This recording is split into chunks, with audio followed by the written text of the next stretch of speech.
Hi everyone, this is Jessica Stokes, and today we'll be covering Raptor Carpool for both the morning drop-off and afternoon pickup. So let's dive in.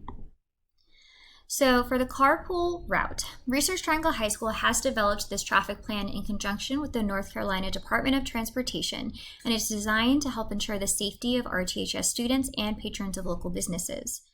Please note that the Durham County Sheriff will be directing traffic in the morning and afternoon, and we ask that all drivers observe the following conventions when doing carpool. So first, let's just review 10 important rules to our carpooling. Please observe the 7 mph speed limit in the parking lot. Please keep the center lane clear for traffic to exit. Please do not turn left under any circumstance when exiting the parking lot during carpool hours. Do not attempt a U-turn on Highway 54. Do not use the parking lots of the Frontier or Progress Center for school parking or to pick up students. These locations are private property. Be aware of the crosswalk on Highway 54. It may be activated at any time. Do not enter the parking lot and turn left during carpool. Do not park in the visitor spaces or side lot, which is our PE area, for carpool pickup.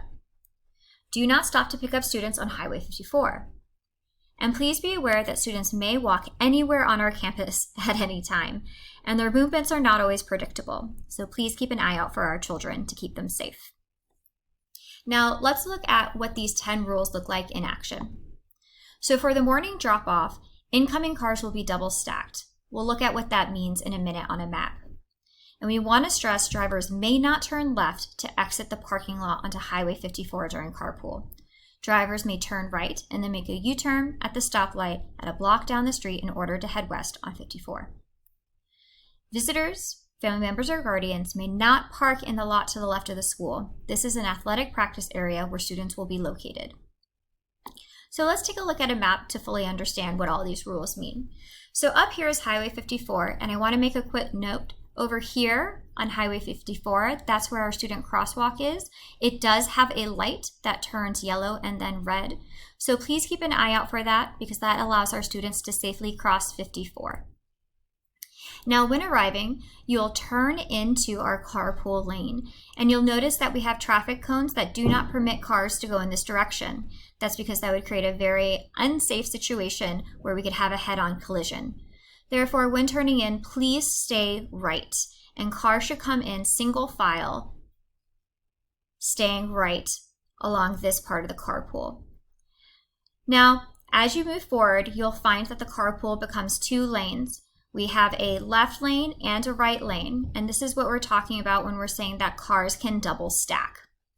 So cars will be double stacked with a row in the left lane and a row in the right lane.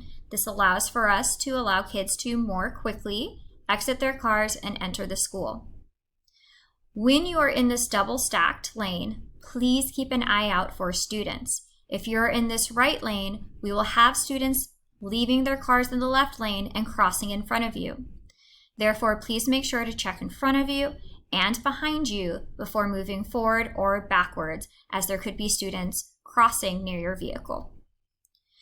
Now, after you pull ahead as far as you can and your student leaves the car, the right and left lanes will need to do a zipper merge. So please be aware of that, driving no faster than 7 mph to allow safe merging.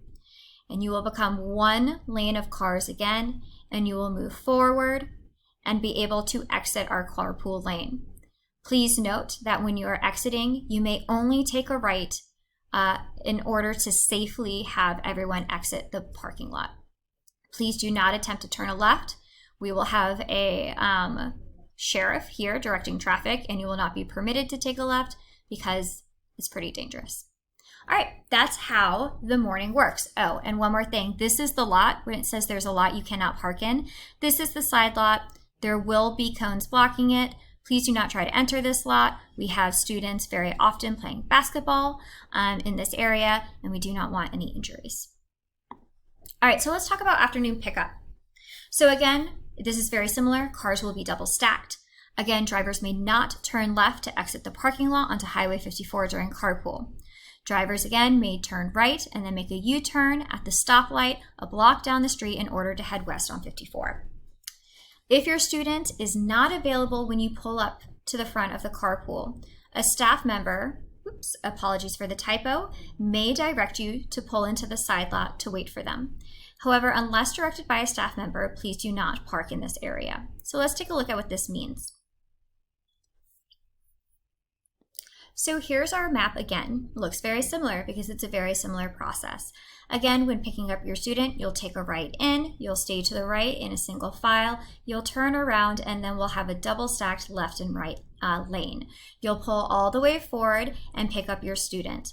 The only difference is that if your student is not available to get into the car, there will be a teacher here or a staff member here who may ask for you to pull into this side lot into these parking spots to wait for your child so that our carpool lane does not back up onto 54 for at least too long.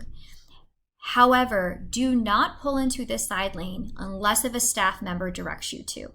Again, we'll have students practicing for track, playing basketball in this area, and we do not want to have any unsafe conditions where a student could be injured.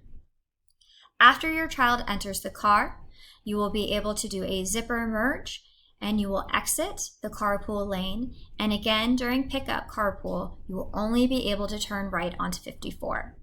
So ultimately, the morning pickup and the afternoon drop-off are very similar, with the one exception being during the afternoon pickup, if your child is not available to get into the car, a staff member may direct you to park in this area while you wait for your student. You should only do so if a staff member asks you to. Excellent. So one last thing that we want to cover is bus transportation. We do offer bus transportation. If you would like to utilize our buses, there's going to be information that's included on the email that goes out with these videos. This is what it will look like. We have areas where the bus stops that are located near where our families live. So your student will need to go to this hub, and then a bus will pick them up at the hub. However, this will only occur if you fill out a transportation request form. That's the only way we can know that your student needs to be picked up at that hub. So if you're going to use our bus route, please make sure to fill out this transportation request form. And also please make sure to sign the RTHS Bus Rider Expectations contract and return it. All of this information is also found on the RTHS website, but it will be in the email sent out to you with these videos. Awesome. If you have any questions, please direct them to me or to Mr. Brandon Mitchell, who will be able to answer them about carpool and transportation. Thank you so much. Bye.